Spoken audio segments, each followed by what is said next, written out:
The first drill is basically what we call our ride the rip drill. So if Scotty comes out with Nish, and actually you two can kind of demo over here and get the same drill going.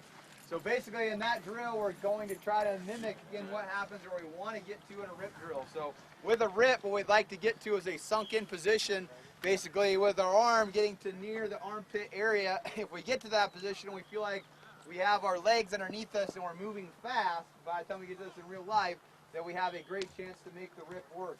Well, our objective is generally going to get from this point to an area that's basically going to be over here where the quarterback's going to be, and we got to basically build around that corner tightly and work through the offensive guy. So when we lock in with this drill, the offensive guy is going to put his hand on the hip and he's going to bend his knee slightly for him. Nish is going to bend his knees almost like he was in our step and strike position. Going to get his arm locked in here in the armpit area, and now he's got to get from again that position to that rounded circle position. So when we do this drill, it'll look like this. Sit, go! Okay, and they're able to run it and ride it and basically power and outrun the guy at the same time. Hey, it's a drill that looks easy, but it's probably one of the ones that is the ugliest in camp every year because guys don't get quite the concept, particularly what we want from the offensive guys. So we get a lot of offensive guys that, it's a defensive drill, so I'm just going to stand here, and we stand here, then it's ring around the posy. So then the drill looks like that, okay, which is exactly what we don't want. So you get an offensive guy, you got to move your feet, you got to put your hand on the hip, and you're going to try to give about a 70% effort depending on your matchup to try to kind of widen the guy and stay with him and not just let him run around you. So again, you got to give some effort on offense. So you guys do it again, set, go! And ride it, ride it, ride it. So one explosive motion.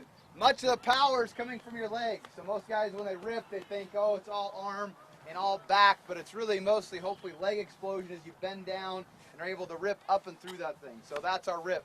The other thing that we see a lot in camp is the guys get too concerned about the up part, and we get the ride the pony. So ride the pony would look like this.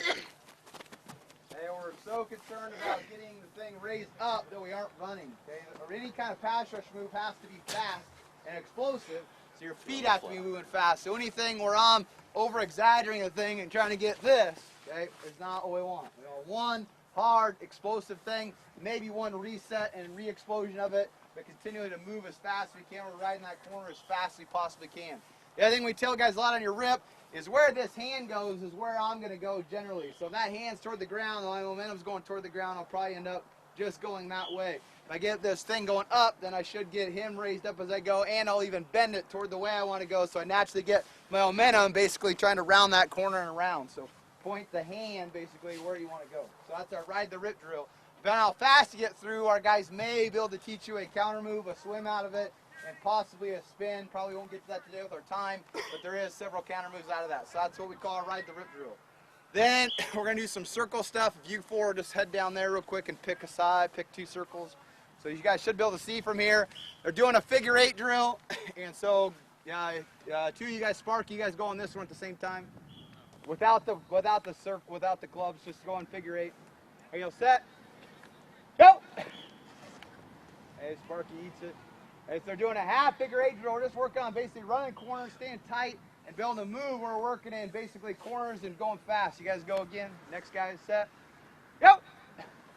They're going to make imaginary moves that get to each one, so they didn't both make imaginary moves. I want you guys to do that as you go through, run the corners. Hey, then the next time through, have two of you guys grab the bags real quick and hop in. And be explosive with the hands. So Tyler goes, set, go! Okay. And the better you are, some of our guys will become more aggressive with those arms, trying to punch you and get you out of the way. Half the deal with some of your moves in pass rush is the ability to knock the offensive guy's hands out of the way and be able to shorten the corner. The more I can use my arms on you as an offensive guy, then the more success I'm going to have generally keeping you away from the quarterback. So again, we're always attacking those hands, trying to get them out of the way, and so that's what that drill will be for. So we'll do that as well. Then our third drill is going to be bag line stuff right behind you, and we'll demo that when we get over there for the most part. So we'll go ahead and break up into our 3 groups.